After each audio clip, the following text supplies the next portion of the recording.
외신 브리핑 시간입니다. 먼저 첫 번째 소식 함께 보실까요? U.S. trade deficit hits $42.3 billion in February. 네, 미국의 지난 2월 무역 수지 적자 폭이 확대됐습니다. 수출이 부진했던 탓인데요. 이 소식 워싱턴 포스트 보도입니다.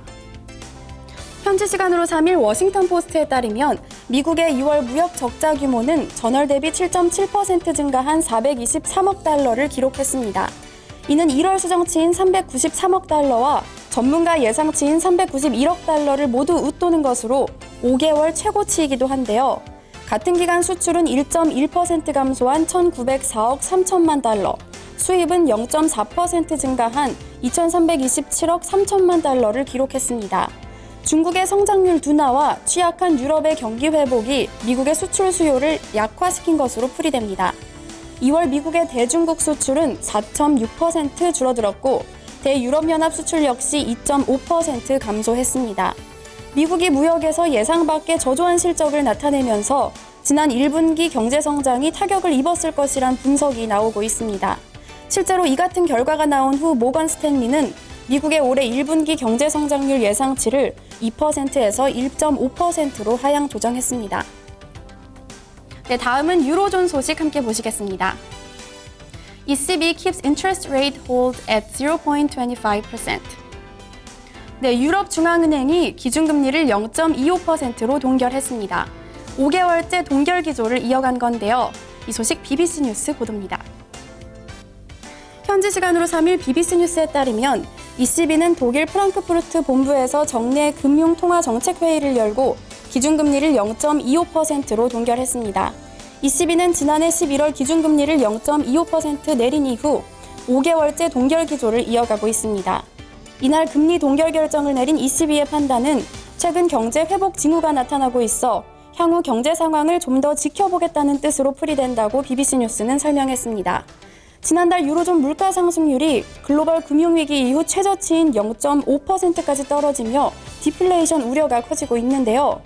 전문가들은 3월의 물가 하락은 부활절 연휴를 앞둔 일시적인 현상으로 4월에는 물가 상승률이 올라갈 것이라고 내다보고 있습니다. 네, 마지막 소식 보시겠습니다. OECD warns Eurozone of higher deflation risks. 네, OECD가 유로존의 디플레이션 리스크를 경고했습니다. 또 유럽중앙은행이 기준금리를 제로금리 가까이 유지해야 한다고 지적했는데요. 이 소식 마켓워치 보도입니다.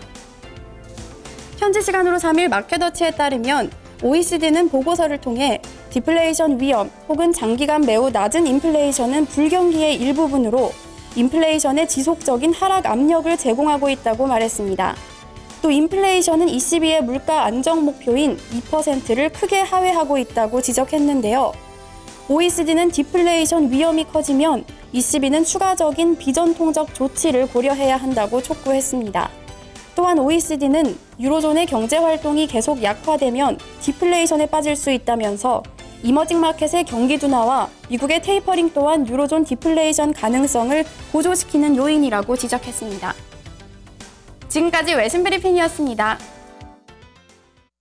네, 올 봄에는 대형 황사가 닥칠지도 모른다라는 전망이 나타나면서 황사 관련 제품의 수요가 늘고 있다고 합니다. 예전에는 황사 하면은 마스크밖에 생각이 안 나는데 요즘에는 선글라스, 공기청정기 이런 부분까지 좀 황사 관련 제품이 확대되고 있다고 하죠? 네, 그렇습니다. 또 확실히 입증은 안 됐지만 기관지에 좋다는 소문이 퍼지면서 삼겹살의 매출도 늘고 있는 상황인데요.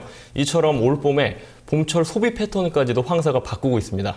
모쪼록 올 봄에 황사 피해가 많이 없었으면 좋겠습니다. 모닝쇼 잠시 후에 2부로 이어집니다.